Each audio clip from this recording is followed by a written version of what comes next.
தென்னாடுடைய சிவனே போற்றி, எந்நாட்டவர்க்கும் இறைவா போற்றி. நமச்சிவாய வாழ்க, நாதன் தாழ் வாழ்க,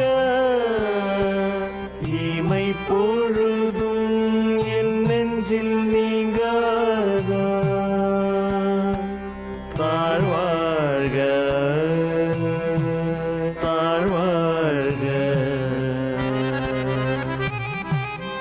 ஈசன் அடி போற்றி, எந்தை அடி போற்றி, தேசன் அடி போற்றி, சிவன் சேவடி போற்றி.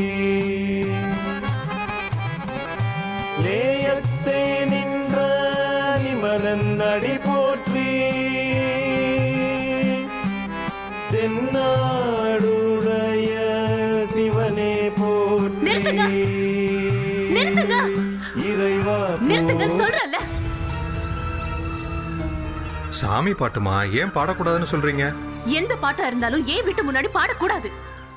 பாடக்கூடாதா? ஏன் பாடக்கூடாது? என்னது ஓ வீடா? நீங்க சத்தமா பாடுங்க, இது என் வீடு. பாடுங்க, நல்லா சத்தமா பாடுங்க.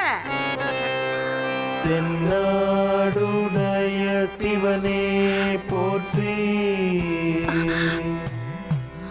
எந்நாட்டவர்க்கும் இறைவா போற்றி. நமச்சிவாய வாழ்க, நாதன் தாழ் வாழ்க, இமை பொழுதும் என் நெஞ்சில் நீங்காத. கேட்டி அடிமுத்து, இவளுக்கு பாட்டுனாலே ஆகாது. இவ பெத்தது 24 மணி நேரமும் பாடிட்டே தான் தெரியுது. இப்படி ஒரு குடும்பத்தை எங்கேயாவது பாத்திருக்கியா? இல்ல அண்ணி, சக்தி இப்போ பாடுறதே இல்ல. பாட மாட்டேன்னு என் தலையில அடிச்சு சத்தியம் பண்ணிருக்கா. அச்சோ, ஒரு வரி கூட பாட மாட்டா. நான் பாட விட மாட்டேன். என்ன மல்லிகா நீ? சக்தி எவ்வளவு நல்லா பாடுது. பாடுற வரம் எல்லாம் எல்லாருக்குமே கிடைக்குமா?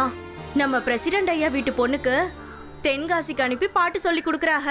அந்த புள்ள பாடுனா காதை மூடிட்டு எங்காவது ஓடலாம் போல இருக்கும். ஆனா சக்தி நல்லா பாடுதா.